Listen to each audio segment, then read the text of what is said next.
March 1968. Quang Tri Province, South Vietnam.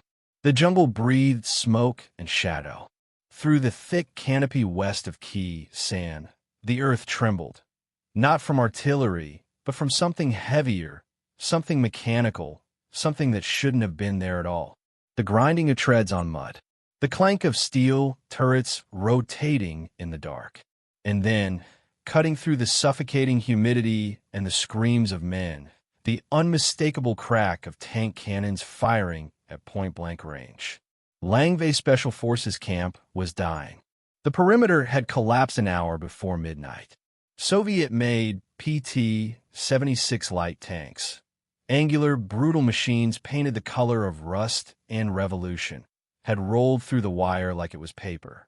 Behind them came waves of North Vietnamese infantry, disciplined and relentless, their AK-47s spitting orange tracers into sandbag positions that had held for months but would not hold tonight. Inside the camp, a handful of U.S. Green Berets and their Laotian irregulars fought in pockets, isolated and desperate, their radios crackling with static and panic. Ammunition was running low. Mortar tubes had gone silent. The wounded outnumbered those still standing. This was the first time the North Vietnamese army had deployed armor in the war. No one had expected it.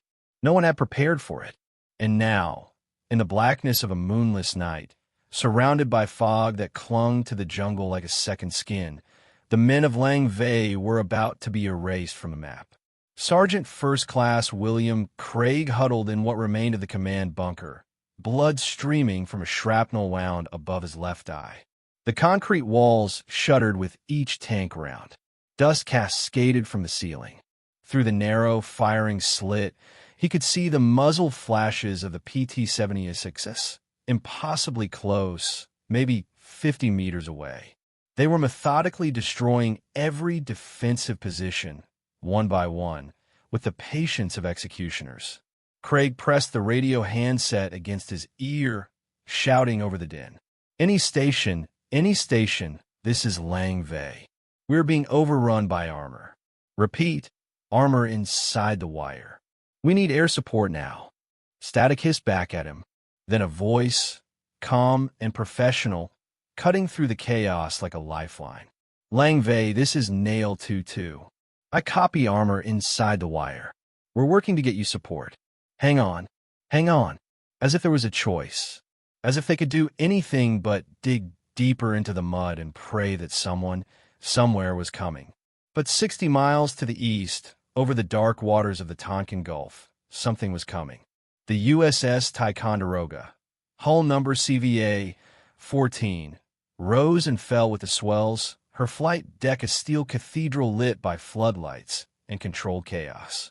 She was a Ticonderoga-class carrier, a veteran of 3 wars, her pilots some of the finest the Navy had ever trained.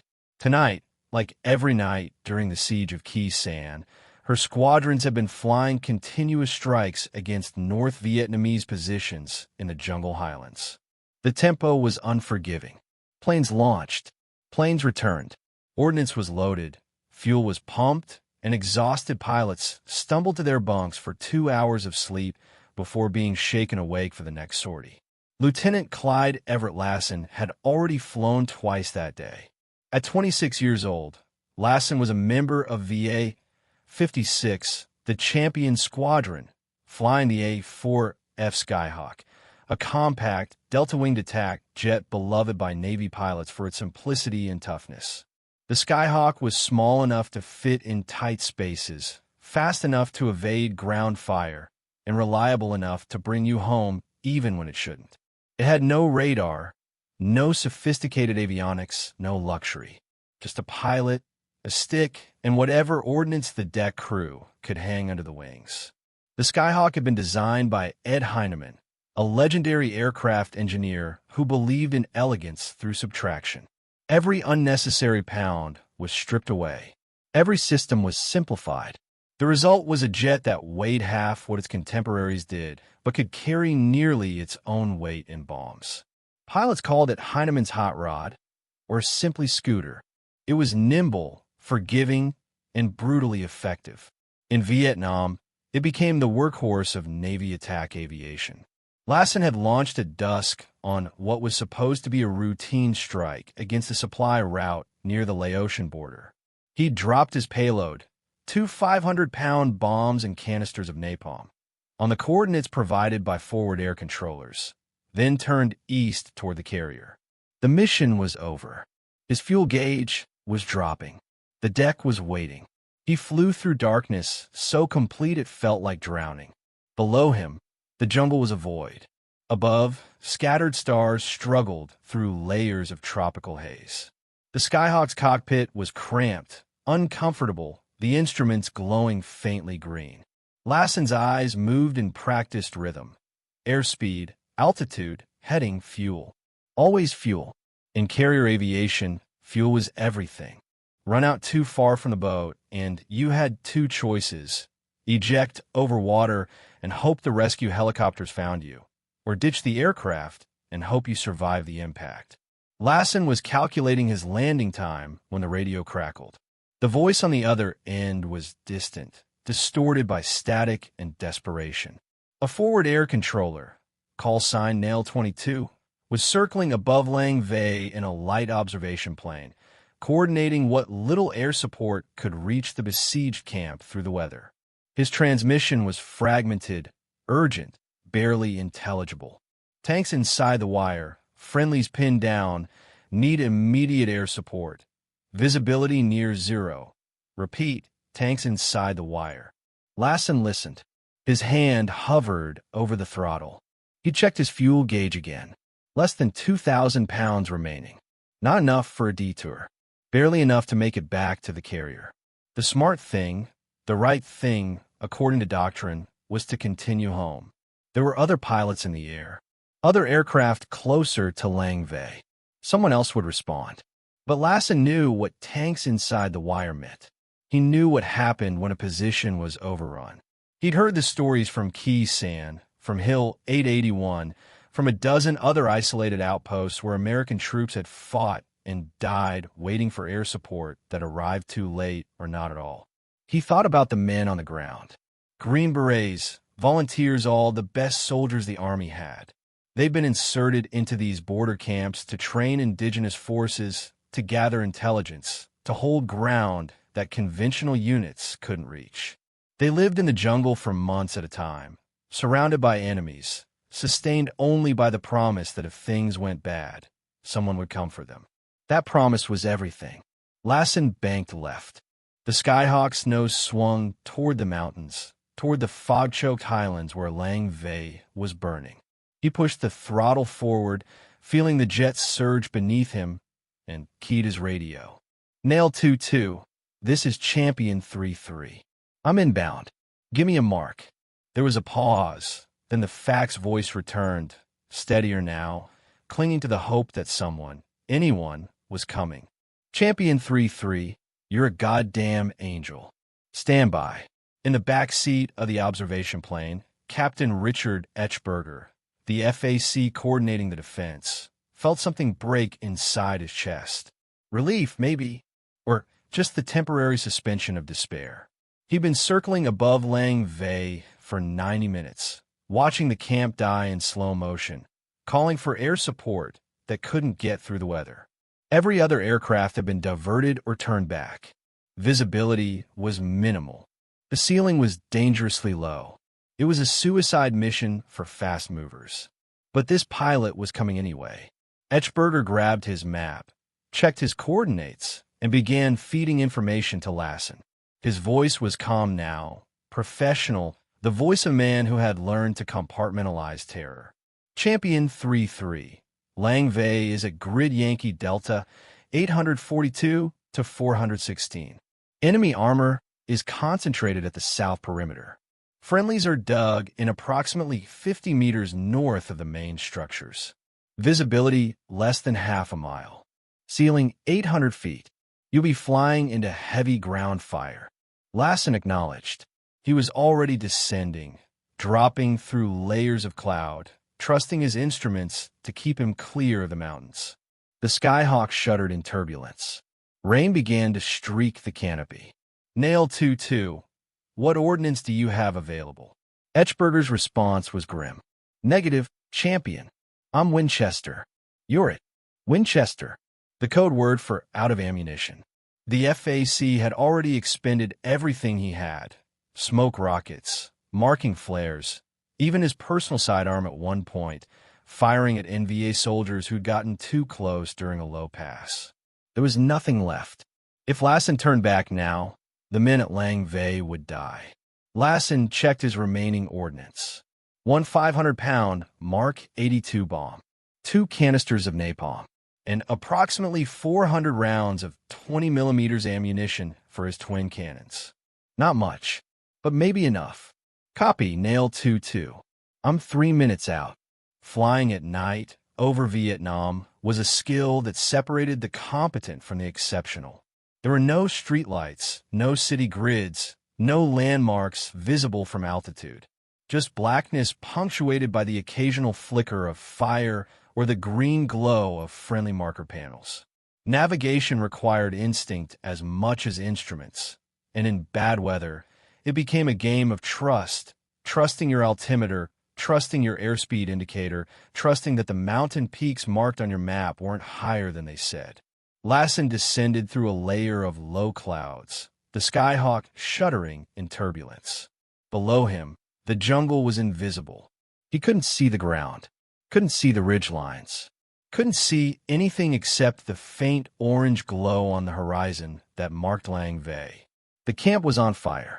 As Lassen approached, the FAC began feeding him information in clipped, professional tones, though the strain was audible beneath the calm. Champion 3-3, we've got tanks, repeat, tanks, at the south perimeter. PT-76s, maybe 4 or 5 of them.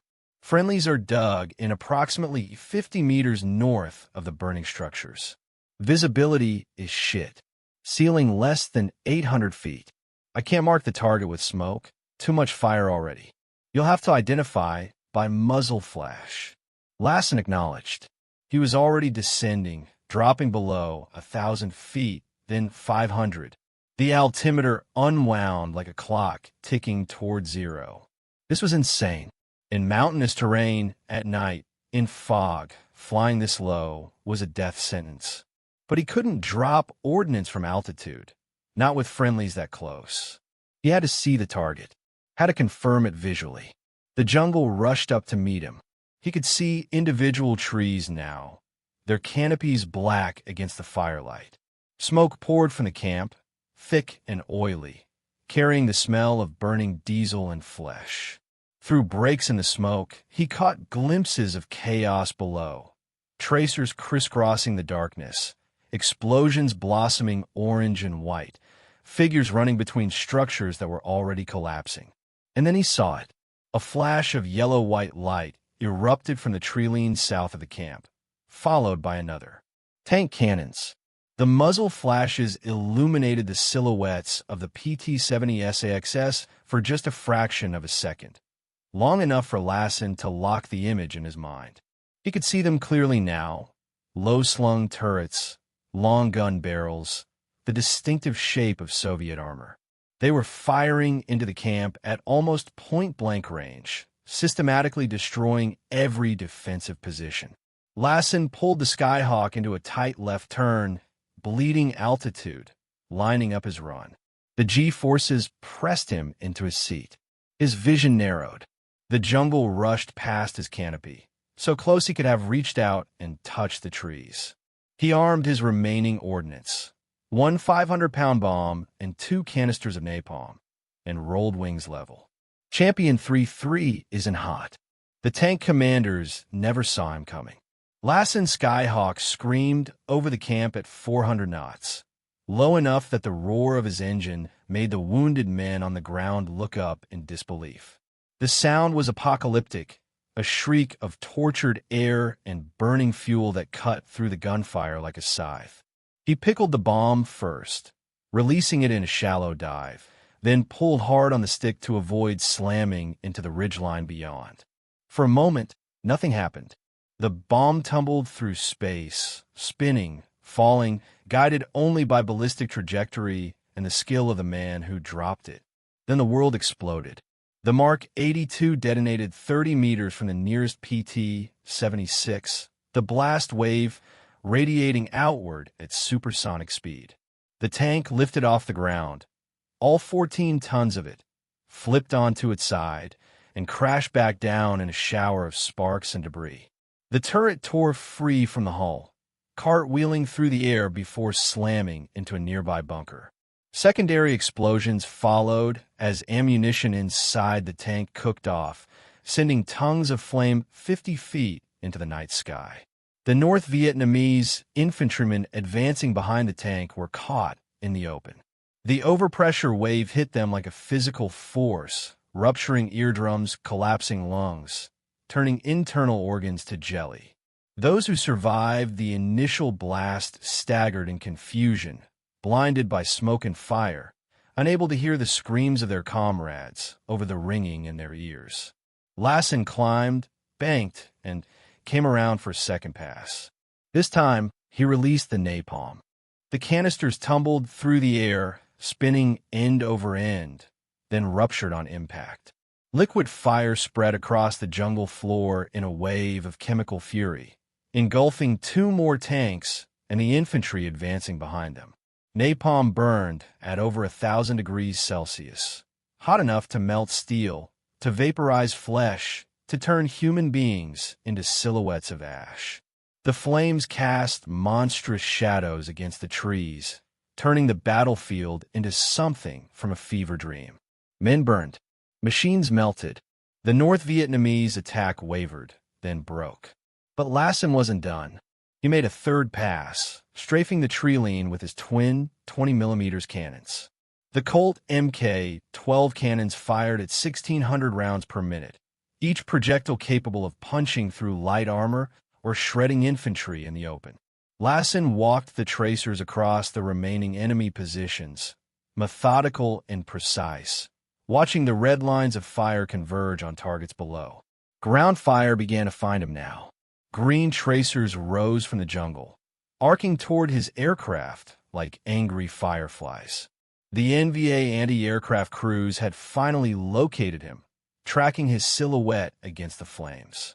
A 12.7mm heavy machine gun opened up from a position near the eastern perimeter, its bullets stitching a line through the air.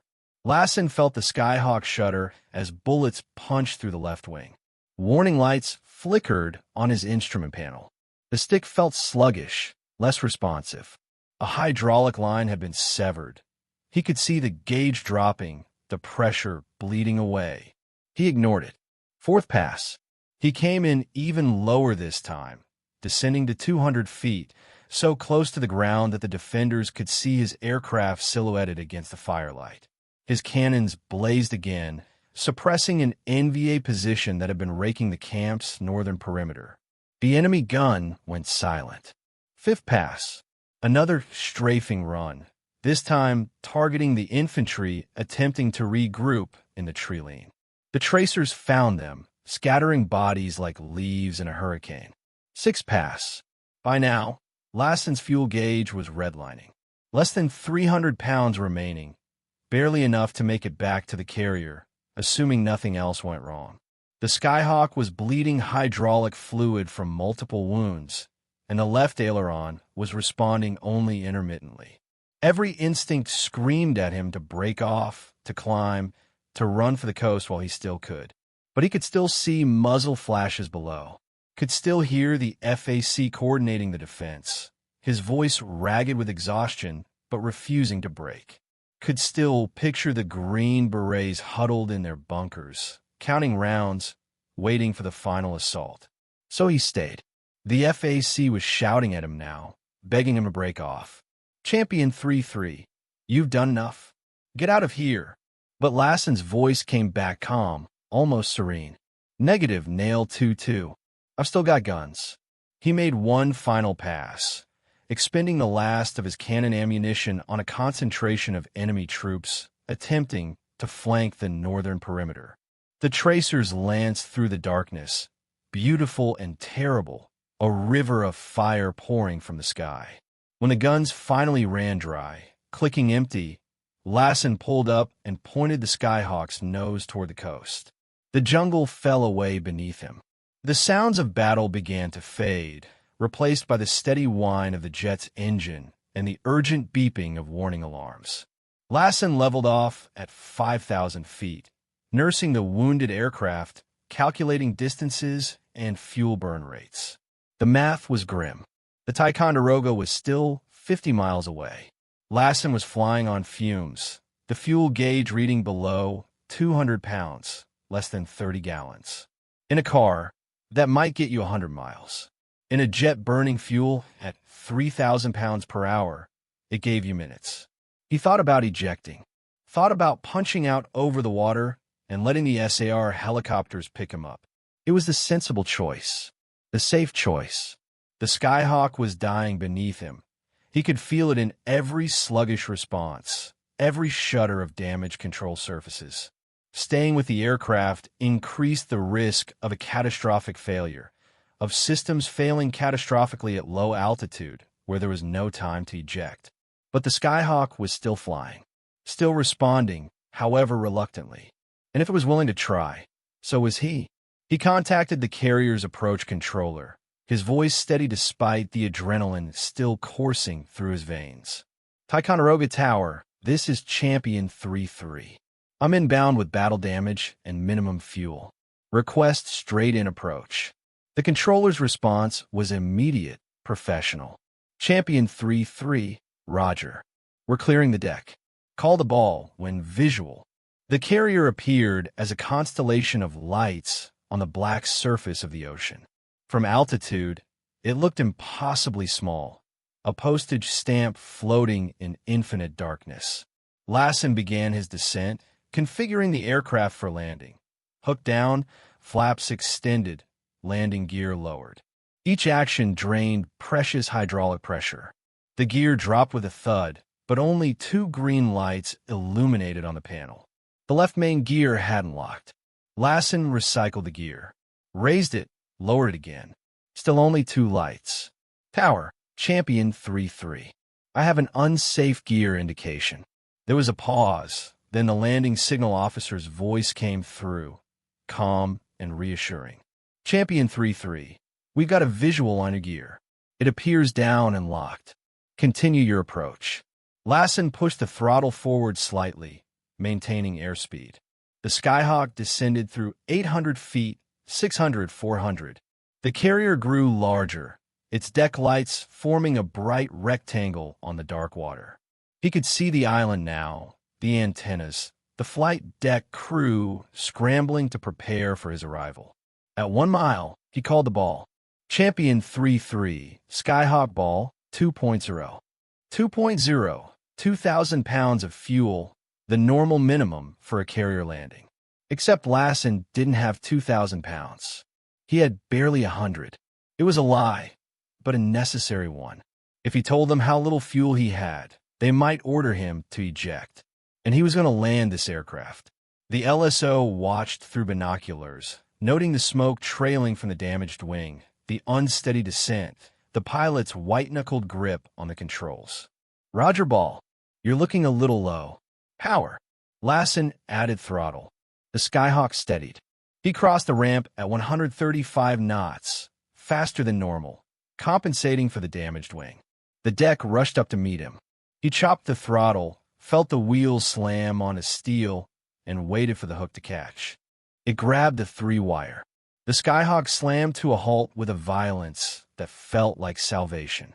The deceleration threw Lassen forward against his harness, compressing his spine, forcing the air from his lungs. The jet engine wound down, the whine fading to a whisper.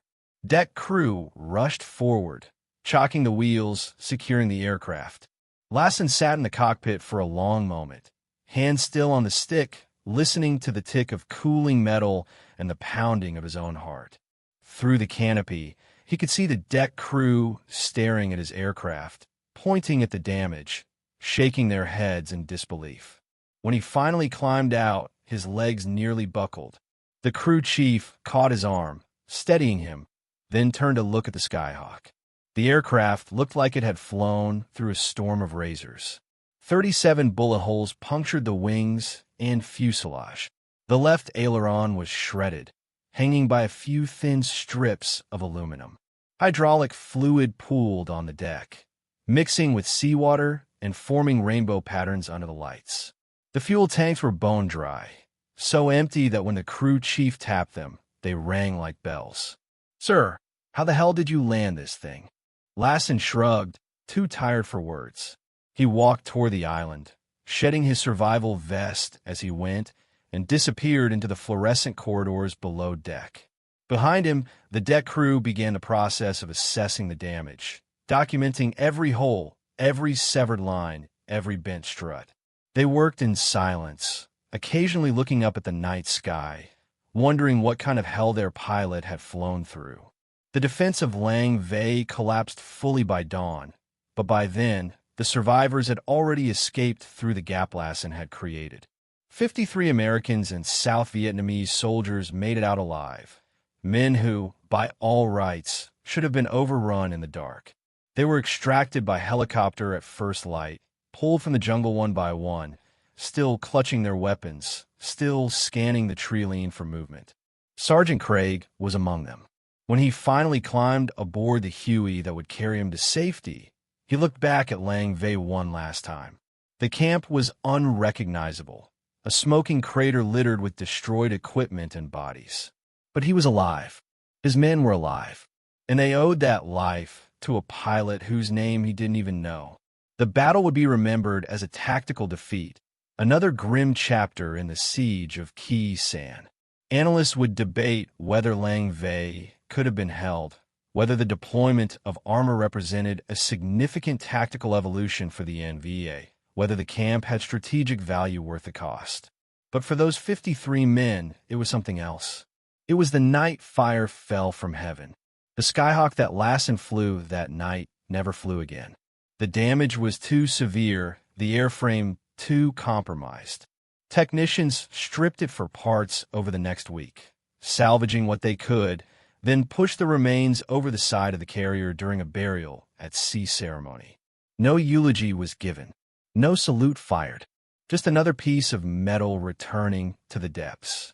But the story lived on. In ready rooms across the fleet, young pilots heard about the lieutenant who had defied orders to save the camp. The details grew with each retelling. The number of tanks destroyed, the altitude of the passes, the amount of fuel remaining. But the core of the story remained constant. One man, flying a machine held together by rivets and stubbornness, had chosen to turn back when every instinct told him to run. Months later, in a quiet ceremony aboard the Ticonderoga, Lassen was awarded the Silver Star for valor. The citation was brief, clinical, devoid of emotion. For conspicuous gallantry and intrepidity in action against enemy forces while conducting close air support operations in the vicinity of Lang Vei, South Vietnam. Despite adverse weather conditions, low fuel, and intense enemy fire, Lieutenant Lassen engaged hostile armor and infantry at extreme personal risk, enabling the evacuation of friendly forces and preventing the total loss of the position. The medal was pinned to his chest by his squadron commander. There was polite applause. Photographs were taken.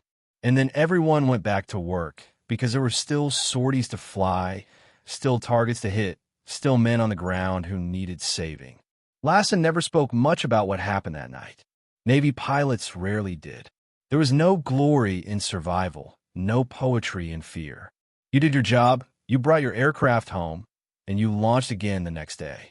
But those who had been there, who had huddled in the mud while tanks rolled through their wire, who had heard the scream of that Skyhawk's engine cutting through the night, who had watched napalm turn the jungle into daylight, they knew what those words really meant. They meant that one man had kept a promise written in fire across the sky. There is a photograph taken the morning after the battle that survives in the National Archives.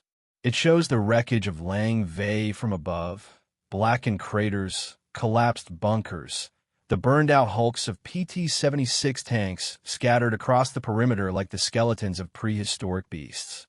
In the corner of the frame, almost invisible, is the faint contrail of a jet passing overhead, a thin white line against the gray sky. No one knows if it was Lassen Skyhawk in that photograph. The timing would have been wrong, the altitude too high. But it doesn't matter, because every time a Navy pilot looks at that image, they see what that contrail represents. They see a promise that if you call for help, someone will come. That if you're pinned down and surrounded and out of ammunition, someone will descend through the fog and the fire to reach you. That no matter how dark the night, no matter how impossible the odds, you are not alone. That is the legacy of Clyde Lassen. Not a medal, not a citation, but a promise written in smoke and fire across the sky. And on a night in March 1968, in a place called Lang Vei, that promise was kept. Years later, after the war had ended and the aircraft carriers had returned home and the jungle had reclaimed what was left of Lang Vei, a journalist tracked down Sergeant Craig. He asked him about the battle, about what he remembered, about how it felt to be surrounded by tanks in the darkness. Craig was quiet for a long time. Then he said, "You have to understand, we thought we were dead. We'd accepted it, made peace with it. And then we heard that engine, and we knew someone was coming. Not sometime, not eventually. Right then, in that moment, I understood what faith meant. Not faith in God or country or any of that. Faith that when you call for help, someone answers." The journalist asked if he'd ever met the pilot who saved him. "No," Craig said. "Never did. But I think about him every day. Wonder if he knows what he gave us. Wonder if he understands that he didn't just save our lives. He saved the idea that we matter. That a handful of men trapped in the jungle are worth risking everything for. That's what keeps people fighting. Not flags or politics. The knowledge that if it's you in that bunker, someone will turn back. The jungle remembers. The mountains remember. And those who walked away from that camp, who lived to see another sunrise, they remember too. They remember the sound of a jet engine roaring out of the darkness.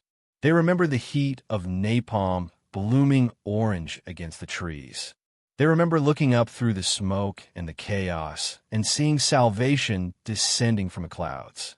They remember the night Lieutenant Clyde Lassen turned back, and they will never forget.